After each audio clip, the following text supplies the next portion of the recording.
What's going on, guys? Tobin here with you. Thanks for checking us on out. If you guys want, check out the Tobin and Leroy show. Weekdays, 10 a.m. to 2 p.m. Touched on a lot of Dolphins stuff today, and you guys can go check that out. I'll put the link in the description. You guys can go see how I drove Leroy nuts today, basically wanting every free agent known to man. It's not that I don't believe in the salary cap. It's that I don't care. And when I see Austin Ekeler out there today available, I'm like, ooh. Take it from the Chargers. Take it from Justin Herbert. Tickles my fancy. Gives me a little bit of goosies. I'm not going to lie. You know, if I see a former Hurricane out there, if I see Calais Campbell, I don't care that he's 37. I don't care if it's not a position of need. I want him, all right? If I see Laramie Tunsil might demand a trade. And then I'm thinking to myself, they have a left tackle. Doesn't make a whole lot of sense, but who cares? He's a Finn's lifer. You build him a statue. They might as well just call him the Hall, Laramie Tunsil, for everything that he's brought back to the Dolphins. The guy has been like a human fruit basket, the gift that keeps on giving. That's what he is to the Miami Dolphins. Who's to say, they couldn't pull off a trade, put him to the right side? Who knows? He got great feet. They can figure it out. So when I see all of these things, it's not responsible. It's not reasonable. But why should I be? After the last year that Chris Greer has had, where he's getting Tyreek Hill, number one receiver. He's getting the number one left tackle in Teron Armstead. He's getting the number one cornerback in Jalen Ramsey. I don't have realistic expectations. I expect more stuff to be done, more stuff to be built on, more moves to be had, and it's their fault if I feel that way, okay? They have made their goals quite known that they're going all in. They're going to try and make all the moves that they can before they have to pay their quarterback. And if I am going to be, if I'm going to be selfish, I'm going to be selfish. Don't get mad at me.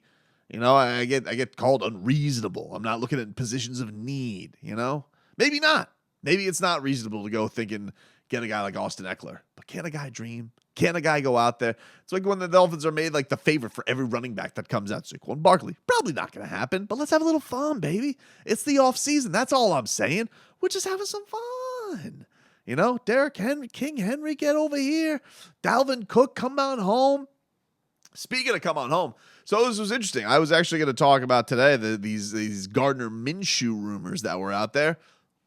Don't need to. Apparently the Dolphins are signing Mike White as their backup quarterback this year. He agreed to a 2-year deal with the Dolphins that could be worth up to $16 million. So Mike White, who was recently on the Joe Rose show, which is on before me on WQAM, saying how much he would love a homecoming, how much he would love a chance to come back home and play for the Miami Dolphins.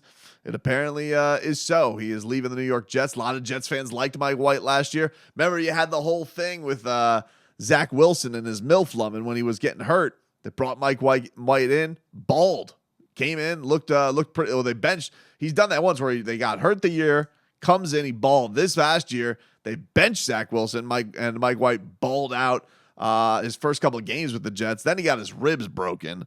So that was tough sledding for him. But he is now coming down here to be the backup quarterback for the Miami Dolphins. And I would assume, I guess, be in some competition with Skylar Thompson, but I would think that, he's probably got the leg up with his experience. The team probably looking at, I don't know, it'll be interesting what they think of Skylar going forward, who was, had an all-world preseason for the Dolphins, but, certainly struggled to execute the offense in a timely manner in the postseason with some high-stakes games. So, maybe they don't think there's going to be that growth from Skylar. It's not like Skylar's tremendously young. He's just not very experienced in the NFL.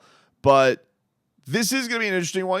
He's not like a light-up-the-world candidate on the backup QB market. According to Barry Jackson, the Dolphins had other candidates who they were apparently talking to, but that they had a certain limit that they were going to go with on the veteran QB market, or the backup QB market. And this is as far as they went. He says, agents for higher quality backups said the Dolphins were unwilling to go beyond a certain price for a high level backup. And Barry did just have this piece. So I'm just putting two and two together that Barry was in touch with Gardner Minshew's agent. I don't know. I'm just saying, because he just had this article on Gardner Minshew apparently being tied to the Dolphins, or they had kicked the tires on Gardner Minshew. Seems like Gardner Minshew had an asking price that was a little bit too steep, which, look, dude, if you had the awful situation where Tua does get hurt and Mike White or Gardner Minshew has to play, things aren't fantastic, okay? It's not going to be these are not great scenarios. We saw this with Teddy last year, and they're going to tell you every single press conference this Mike McDaniel was kissing Teddy Bridgewater's ass, and he was saying, "Oh my God, there's a reason we spent so much on Teddy. There's a reason." And to a certain degree, there was value last year in having the veteran presence in Teddy Bridgewater. I don't feel like that's as necessary anymore with Tua. He doesn't need a Ryan Fitzpatrick to hold his hand. He doesn't need a Jacoby Brissett who's trying to still make his stand in the league. He doesn't need a Teddy Bridgewater. Although I will say, the last 3 backup quarterbacks for the Dolphins have been South Florida guys. They've covered now every county. You got Jacoby Brissett from Palm Beach. You had Teddy Bridgewater last year from Dade. And now you got Mike White, Pembroke Pines. So they cover the whole Tri-County area to bring them on down here and make things happen. But I don't think this is one of those things where it's like, if Mike White has to get in there and play significant, it's not great. We've seen, okay, he can win games. He's not a guy who's lit up the world like a Christmas tree. And I think that when you're the New York Jets fans and you would take anything over what Zach Wilson was doing last year, anything's going to look great. Even at Braxton Berrios, who's flipping on him from best friends with Zach Wilson to getting T-shirts with Mike White. So it's definitely one of these things where you're like, I'm not going to get crazy about this. I've seen people who are like, this is the most important acquisition the Dolphins could make. No, it's not. Like, don't be silly. The most important acquisition the Dolphins can make is they can acquire 17 healthy weeks of Tua Tagovailoa. If you're going to have to go with a backup anytime, it's not great. It's becoming valuable around the league. Don't get me wrong. I mean, there's a reason these guys are making, $8 million a year, because it's becoming rarer and rarer for quarterbacks to make it through a whole season. But nobody ever feels great when you're in that situation. And, what are we slicing right here? Mike White, Minshew, Taylor Heineke, whoever the hell it was going to end up being. It's not like we did this last year with Teddy Bridgewater. It was like, oh my God, Teddy Bridgewater's the backup. It's amazing. We got Teddy. He could do, and nobody. By the time you saw Teddy play, you're like, this isn't great. I'm not enjoying this. I like when Tua plays. It's a lot more fun. So I feel like it's going to be the same way. All cool story. Don't get me wrong. Awesome that Mike White is here. Shout out to Mike White. I'm sure Pembroke Pines is fired up to have the Broward kid back in the fold. And that's really, really cool. I'm just saying, people who are going to go, if you're overly criticizing it or over celebrating it for me, both are on just the weird end spectrum of shrugging for me. I'm just like, cool story. Feel like we've done this thing the same thing for the last 3 years with Jacoby and with Teddy, doing now the same thing with my hometown kid come back. That's a cool story. Said he wanted to be here. Now he gets to be here. All his friends in Pines get to go watch him hold a clipboard, hopefully for 17 weeks. And if he gets to play a game, hopefully he does fantastic, and you wish him all the best. Curious to see what this battle is going to be like with Skylar Thompson. I think it is a little bit of because I was wondering if they were going to go into this year with Skylar and saying all right, Skylar, let's see what that next step is for him.